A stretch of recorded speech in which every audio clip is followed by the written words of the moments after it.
എന്നിട്ട് അവന്മാരെ എങ്ങോട്ടാ പോയത്? അതെനിക്കറിയില്ല. ഫാർമസിന്ന് ഇറങ്ങിയിട്ട് ഇങ്ങോട്ട് വരാൻ ഞാൻ ആവശ്യമില്ലാതെ പല വഴിയും ചുറ്റി. ആരെങ്കിലും ഫോളോ ചെയ്യുന്നുണ്ടോന്നായിരുന്നു പേടി. എന്തായാലും നീ ഇനി ഇവിടെ നിൽക്കുന്ന അത്ര പന്തിയല്ല. വേറെ ഏതെങ്കിലും സ്ഥലം കണ്ടുപിടിച്ചേ പറ്റൂ. നിനക്കും ഞാനൊരു ശല്യമായി അല്ലേ? ഈടാ, ഞാൻ അതല്ല പറഞ്ഞത്. അവന്മാർ ഏത് സമയത്തും ഇവിടെ എത്താം. നീ ഇനി ഇവിടെ തങ്ങുന്ന അത്ര സുരക്ഷിതമല്ല. ഞാനിനി എങ്ങോട്ടാടാ പോണ്ടത്? നീ സമാധാനമായിട്ടിരിക്കുക. നമുക്ക് വേറെ ഏതെങ്കിലും ഒരു താവളം കണ്ടുപിടിക്കാം. ഈശ്വരാ, അവന്മാരായിരിക്കും. അയ്യോ.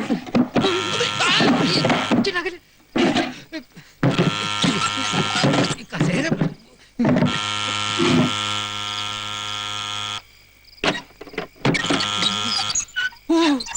മാമ്പുള്ളിയാശാനായിരുന്നു. പിന്നെ ആരാണെന്നാ വിചാരിച്ചേ? എത്ര നേരായി പൂജാദ്രവ്യങ്ങളുമായി പുറത്ത് കാത്തു നിൽക്കുന്നു. ഓ, എന്താ ചൂട്! ഓ അതെ അതെ, ഇന്നൊരു മഴയ്ക്കുള്ള കോളുണ്ട്. എപ്പോഴാ ഇടിയും കുടിക്ക് പെയ്യണേന്ന് അറിയില്ല. അല്ല, എവിടെ താൻ പറഞ്ഞ സഹദേവൻ? സഹദേവനല്ല, ജയദേവൻ. ആ, അത് തന്നെ. എവിടെ ആള്? ഇവിടെ ഉണ്ട്. ഇങ്ങോട്ട് വരിക.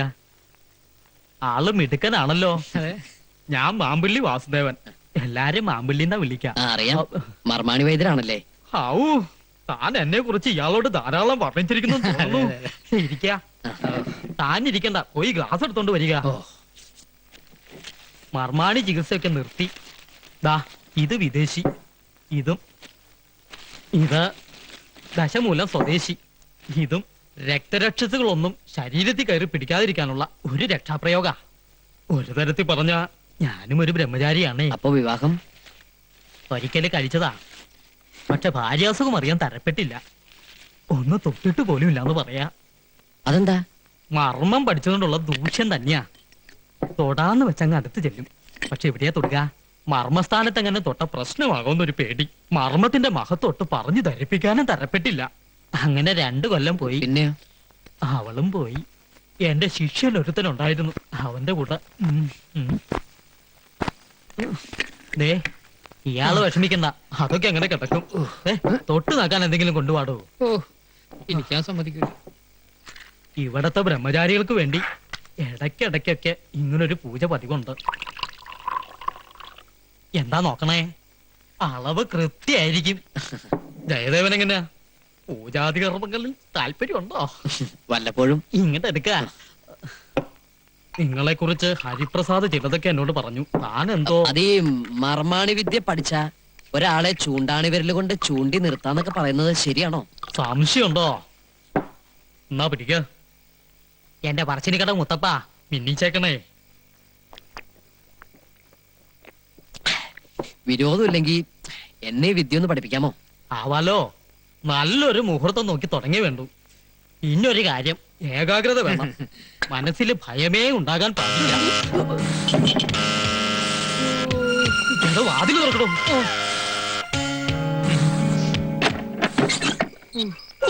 പോയി. ആര്? നമ്മുടെ പ്രേമദാസ്. അവനോടെ പോയി? സർക്കാർ ആശുപത്രി ജലവാടി കിടന്ന് 3 ദിവസം മുമ്പ് മരിച്ചു പോയടാ. ബ്രെയിൻ ട്യൂമർ ആയിരുന്നു. നിനക്ക് ഈ കത്തൊക്കെ കിട്ടി? വൈകിട്ടത്തെ പോസ്റ്റിൽ വന്നതാ. ഒരു അനാഥ പ്രേതം പോലെ സർക്കാരിന്റെ ശവപ്പറമ്പിൽ. അപ്പൊ ശവദാഹം കഴിഞ്ഞോ?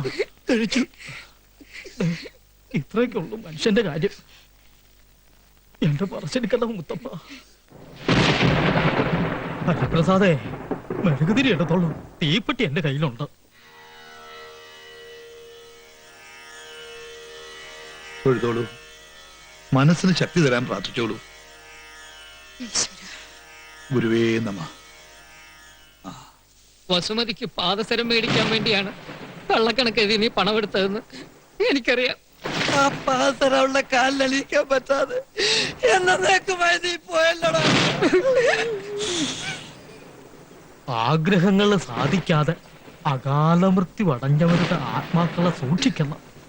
അവറ്റകളുടെ ശാന്തി കിട്ടാതെ അലഞ്ഞു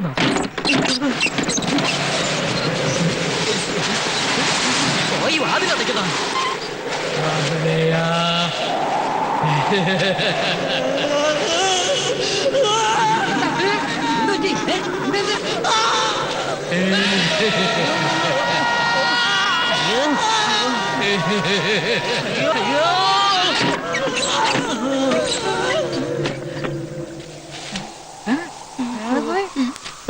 സ്വഭാവമായിരിക്കും.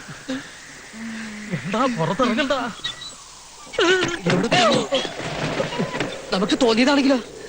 നമ്മളിപ്പോ കണ്ടത് അതെ, ഏതായാലും നമുക്ക് നോക്കാം. ഏയ് ഞാനില്ല. നമ്മൾ 4 പേരില്ലേ? വാ നോക്കാന്ന്. പ്രേതം തന്നെയാ. പ്രേതമൊന്നുമല്ല, വിശ്വാസം പാടില്ല. നമുക്ക് വെറുതെ തോന്നിയതാണേ, അല്ലാതെ പിന്നെ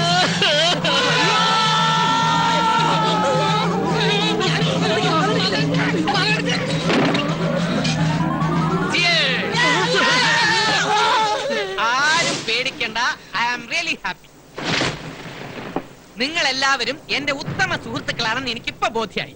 എന്നോട് സ്നേഹമുണ്ടോ എന്ന് അറിയാൻ വേണ്ടി ഞാൻ തന്നെയാ എന്റെ മരണ വാർത്ത എഴുതി അറിയിച്ചത്. സത്യമാണോ പ്രേമദാസ? സംശയം ഉണ്ടോ? ഇതേ കുത്തു നോക്കിയേ. എന്നാലും ഇത് കുറെ കടുത്തു പോയിട്ടോ.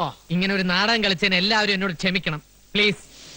ഹലോ, ഐ എം പ്രേതദാസൻ, ഛി, പ്രേമദാസൻ. ഞാൻ ജയദേവൻ.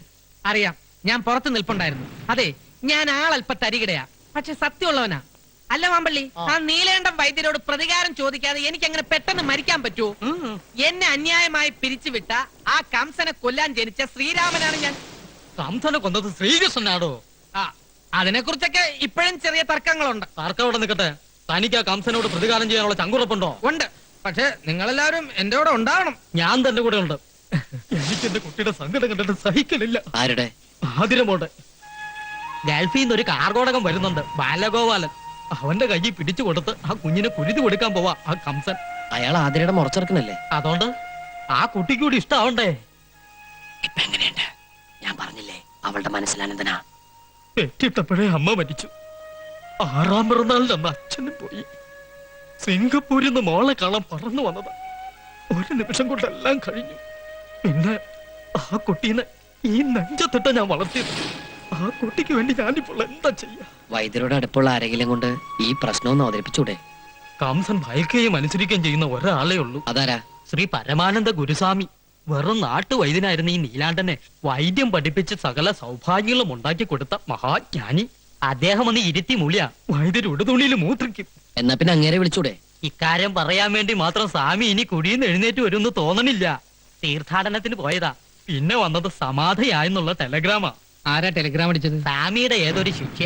എന്നാൽ അയാളെ വിളിക്ക്. തോട വിധി, അയാൾ എവിടെയാണെന്ന് ആർക്കറിയാം? അദ്ദേഹം ഇവിടെയുണ്ട്. എവിടെയുണ്ട് സ്വാമി? ജയദേവൻ, ജയദേവാനന്ദ സ്വാമി. അല്ല, ഞാൻ ഒരു ചെറിയ വേഷം കെട്ട്. എന്താ പിടികിട്ടിയോ? ആരുടെ അടുത്ത വേഷം കെട്ടണെന്ന് ഓർമ്മ വേണം. ആശ ഞങ്ങളുടെ കൂടെ നിന്നാ മതി, സംഗതി എല്ലാം ഡോൾബി ആവും. ഡോൾബിയോ? ഓക്കെ എന്നാ ഉദ്ദേശിച്ചത്. ഒന്നുകൂടെ വന്നേ. നിങ്ങൾ എന്തൊക്കെയാ പറയണത്?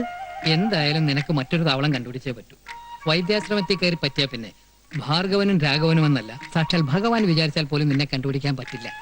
അതൊക്കെ അപകടമാവൂലേ? ഒരു കുഴപ്പമില്ല, ഞങ്ങളൊക്കെ ഇല്ലേ. മാത്രമല്ല, അവിടെ ചെന്ന് പറ്റിയ പിന്നെ നിനക്ക് ആതിരെ പരിചയപ്പെടാം. അവളുടെ വിശ്വാസം നേടിയെടുത്താൽ അനന്തനെ കുറിച്ചുള്ള വിവരങ്ങൾ ചോർത്തിയെടുക്കുകയും ചെയ്യാം. എന്നാലും എന്റെ ഹരി, പറയുന്ന കേൾക്ക്. എന്താ രണ്ടുപേരും കൂടി ഒരു ഗൂഢാലോചന? അല്ല, ശിഷ്യനാണെന്ന് പറഞ്ഞ് അങ്ങോട്ട് ചെന്നാ വൈദ്യര് വിശ്വസിക്കുമോ എന്ന് ചോദിക്കുകയായിരുന്നു. പേടിക്കണ്ട, അതിനുള്ള പൊടിക്കൈകളൊക്കെ ഞാൻ പറഞ്ഞു തരാം. പൊടിക്കൈകളൊക്കെ കൊള്ളാം, പക്ഷെ സംഗതി നടപ്പിലാക്കുന്നതിന് മുമ്പ് എനിക്കൊരു ഡിമാൻഡ് ഉണ്ട്. ഡിമാൻഡ്? അതെ, ജയദേവന് സ്വാമിയായിട്ട് പോസ്റ്റിംഗ് കിട്ടിയാൽ ഉടൻ എന്റെ ഡിസ്മിസൽ റദ്ദാക്കണം. അതൊരിക്കലും നടക്കില്ല. ആദ്യം അവിടെ കേറാൻ പറ്റുമെന്ന് നോക്കട്ടെ. മതി, അവിടെ കേറിട്ട് മതി. അപ്പൊ എന്നാണ് സ്വാമിയായിട്ട് രംഗപ്രവേശം നടത്തേണ്ടത്? മറ്റന്നാള്. മറ്റന്നാളോ? അന്നാണ് ആതിരമോളുടെ പിറന്നാള്. ധനുമാസത്തിലെ തിരുവാതിര. പുലർകാലേ ചടങ്ങുകൾ തുടങ്ങായി.